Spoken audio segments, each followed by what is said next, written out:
Le savoir-faire ici dans le Nord, il est également dans les lycées, vous allez le comprendre tout de suite, avec le vu d'ici d'Hélène Tonneillet. C'est simple parce que tu m'as dit, ici il y a des lycées où on apprend l'excellence, où on apprend à travailler l'artisanat local. Tout à fait, j'avais envie de vous parler aujourd'hui de ce lycée exceptionnel situé à quelques kilomètres seulement d'Orchy, à Genêt plus précisément. Alors vous le savez, vous l'avez dit, notre région est une région de savoir-faire, textile notamment. Il y a encore aujourd'hui des fabriques de textiles, d'étoffes de luxe, de dentelles, mais il y a aussi des compétences plus artisanales et c'est ce qu'on valorise au lycée Charlotte Perriand, où les élèves développent leur talent pour la sculpture sur bois ou encore la tapisserie d'ameublement. Alors il n'y a plus beaucoup de formations comme celle-ci en France et surtout pas dans un cadre aussi exceptionnel au milieu d'un parc avec un château, de quoi susciter des vocations. Regardez. Tout est un petit peu trop flou et presque un petit peu trop fade, ça manque beaucoup de contraste. Là, ce qui est intéressant, c'est qu'on a du contraste et on a beaucoup de lumière aussi. Au commencement, il y a toujours un dessin. Dans cet atelier de sculpture sur bois, unique dans la région, 5 élèves seulement préparent leur CAP.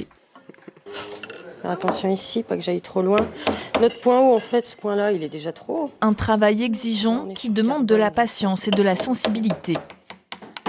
On a un contre-fil. Ce qui est important, c'est vraiment apprivoiser le fil du bois, le sens du fil. Parce que chaque bois est différent, finalement. Et puis, si on prend le bois dans le mauvais sens, on a tendance à éclater. On n'a pas une belle finition. Donc, c'est apprivoiser la matière. Camille était en licence de langue quand elle s'est rendue compte qu'elle voulait exercer un métier manuel et a repris ses études. Je suis en train de finaliser le dessus de mon coffre gothique. Qu'est-ce qui vous plaît dans la sculpture ? La minutie, la délicatesse du motif, le travail du bois. Avant de faire de la sculpture, les élèves doivent se former à l'ébénisterie. Ils peuvent aussi compléter leur cursus par un diplôme en tapisserie d'ameublement. C'est le choix d'Alexandre. De l'arrière sur l'avant, les côtés. Bien l'ouvrir, parce que là on est un petit peu épais. La mise en crin, c'est intéressant. C'est très compliqué, mais vraiment intéressant. Et aussi le fait de pouvoir refaire n'importe quel siège aussi.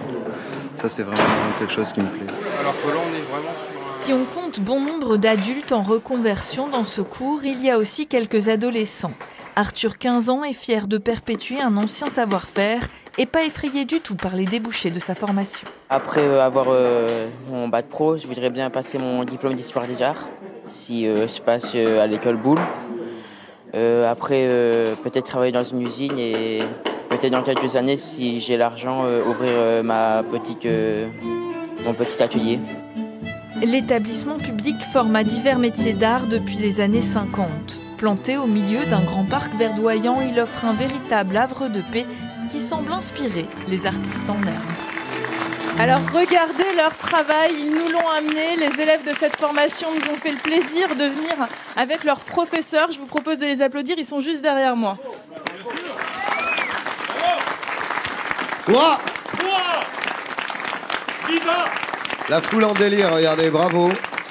Bravo à ces élèves du lycée qui ont amené certaines de leurs œuvres. D'ailleurs, tiens, à propos de tapisserie, on en parlera demain avec Nathalie Schran dans son Made in France, la tapisserie locale. Exactement.